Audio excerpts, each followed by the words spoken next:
Hi, welcome to our project, Implementation of Immersion Bathing as a New Practice. I'm Megan Fisk. And I'm Christine Banfleet. Alright, so the significance of our evidence-based project is we're implementing delayed immersion bathing. Prior to January 2018, at Lawrence Memorial, where Christine worked, the staff was bathing newborns in the recovery period. Typically within 2 hours of birth, they were using a radiant warmer. When the temperature reached 36.8 degrees Celsius, they were returned to the mother. The current state, the staff was delaying bathing unless it was contraindicated for up to 8 hours post-delivery.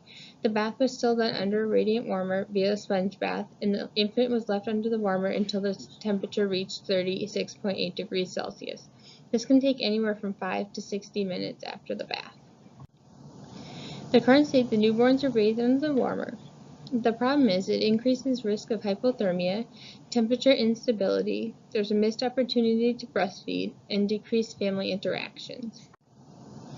Best practice recommendations now is delayed bathing. The A1, the 2015 guidelines, they started with a campaign of Wait for 8. They promote breastfeeding and allows for uninterrupted skin-to-skin contact, decreased risk of hypothermia. The purpose of our evidence-based implementation, we want to decrease instability of the newborn temperature, increase breastfeeding rates at discharge, keep newborns calm during bathing, decrease hypoglycemia, and facilitate parental involvement and interaction with their newborn. So our PICO question is, will a pilot test of delayed immersion bathing result in a practice change in our facility? We're using Jean Watson's theory of caring.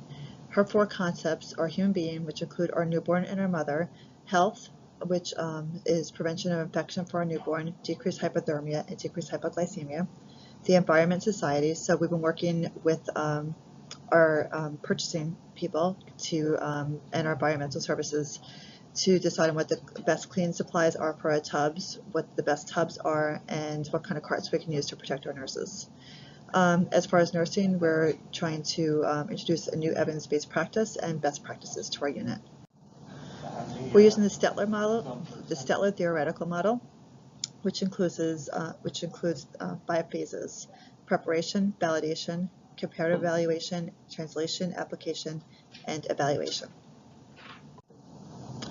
So we did our literature review, and we came up with 4 quantitative reviews and 1 qualitative review. The qualitative was very difficult to find with our project.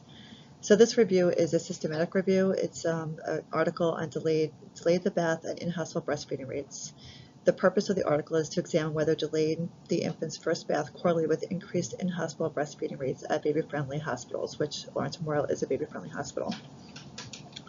They used a retrospective chart review that compared in-hospital breastfeeding rates during 6 months before and 6 months after implementing delayed bathing. The results of this were the odds of increasing initiation of breastfeeding was increased by 166% after intervention. That's pretty crucial. Limitations of the article were possible erroneous attribution of increased breastfeeding rates due to 1 single intervention. And the conclusion of the article was delaying the newborn bath was directly associated with increased initiation of breastfeeding, and increased in-hospital breastfeeding was noted. Our second article was the evidence-based practice article. The purpose of this article was to implement evidence-based implementation change with goal to maintain thermoregulation and increase parental satisfaction. The method they used was a 1-year retrospective collection of data. The results showed that newborns who had delayed immersion baths were statistically more likely to be normothermic than their sponge bath counterparts.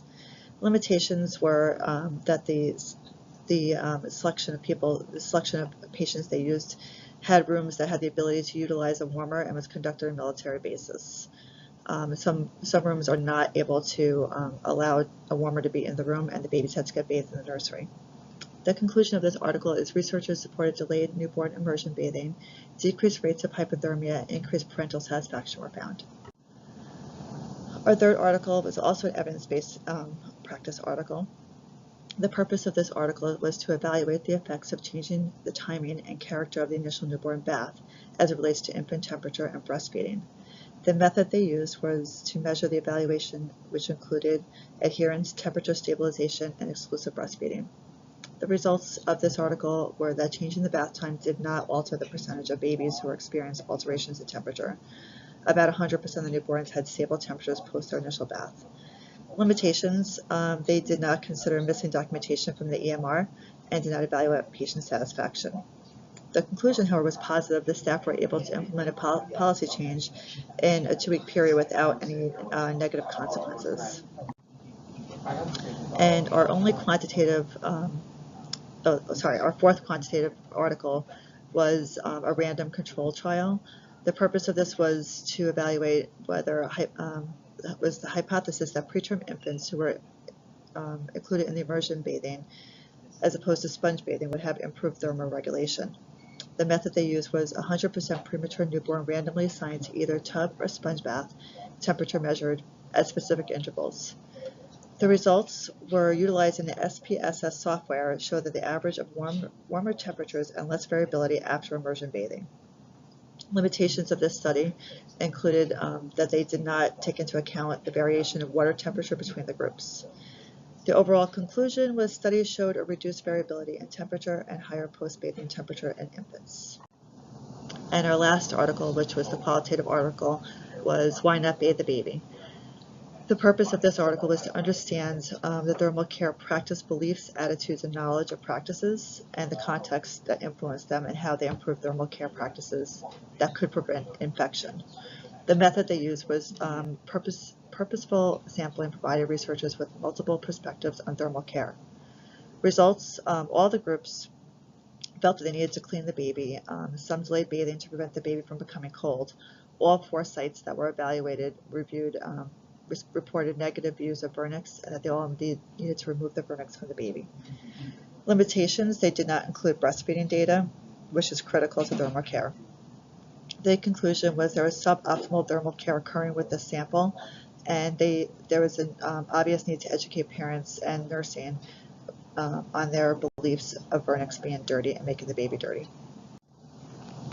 Okay, the way we're going to measure our outcome assessment, we're going to evaluate the evidence-based practice change post-bathing practice with 3 measurement tools. We're going to look at parental newborn bathing survey, which we created. I will show you later.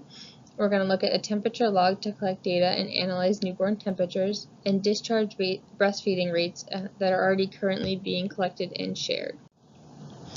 Alright, this is the parental survey that we created. It's a Likert survey, which is a 5-point survey. The parents kind of circle the strongly agree, disagree, neither agree, or disagree, agree, and strongly agree. The questions are: have you ever bathed a newborn? After your baby's first bath in the hospital, do you feel prepared to bathe your newborn at home? Would you prefer to bathe your baby here versus the staff baby? Would you prefer to have the staff bathe your baby? Do you believe that delaying your baby's first bath was important to his or her skin? And do you believe that delaying your baby's first bath influenced your decision on whether or not you breastfed your baby? And is bathing your baby important to your birth experience? So we want to measure their experience from the group that are having the current method of bathing their baby with the radiant warmer, and then we're also going to collect data from the group that are going to receive the immersion bathing group, so for a 30-day period as well, and we'll compare those. We're also going to keep logs of the temperatures, both pre-bath and post-bath. We're going to do the same 30-day period, and then we're going to compare them using ANOVA testing afterwards. And then the breastfeeding rates are already being collected by the lactation consultant. We're going to gather them and share them, and hopefully they will note an increase of them after with the intervention, after we've implemented the evidence-based practice. So the implementation plan will occur at Lawrence Memorial Hospital. Our contact person is Kathleen Mason, who's our lactation consultant and very much on board with us. So we initially met on April 9th, Kathy and I, to discuss Megan and my plan on introducing the immersion bathing, which I feel is going to be well received by our staff since we already did the first part in delaying the bath. The immersion bath is, of course, no one likes change except for babies' diapers. So there's a few people we have to kind of onboard, but we're hopeful. So our sample population to be reached is going to be all of our first-time moms or multiple moms, moms who have vaginal deliveries, moms who have C-sections, breastfeeding moms on a mission, and bottle feeding moms on a mission. Sometimes it happens when the moms have skin to skin that sometimes they're like willing to try to breastfeed, so that's why we include the bottle feeding moms. So L&M delivers about 1,500 newborns a year. Parental surveys will be given out to parents who currently receive delayed bathing with radiant warmer per our current practice. Our sample is going to exclude any NICU babies, any babies who are in the hypoglycemic protocol, any neonatal abstinence syndrome babies, and infants who delayed bathing are contraindicated, such as those babies with HIV that are born to Hep C moms or have thick meconium that needs to be cleaned soon after birth. All right, so time frame. The staff is going to hand out surveys. We're going to start with the current practice from May 1st to May 31st using the delayed 8-hour bathing using the current method. And they will use the pre and post newborn temp bathing logs as well. And they are kept in the nursery. The pilot is planned to begin on June 11th, so from June 11th to July 11th, we'll be collecting data using the immersion bathing, and during that period, we will hand out surveys to the mothers receiving the immersion bathing as well. We'll continue to collect the surveys and the logs, and we will compare the results from both pre and post implementation. Please let us know if you have any questions. We'd be happy to answer them. Thank you.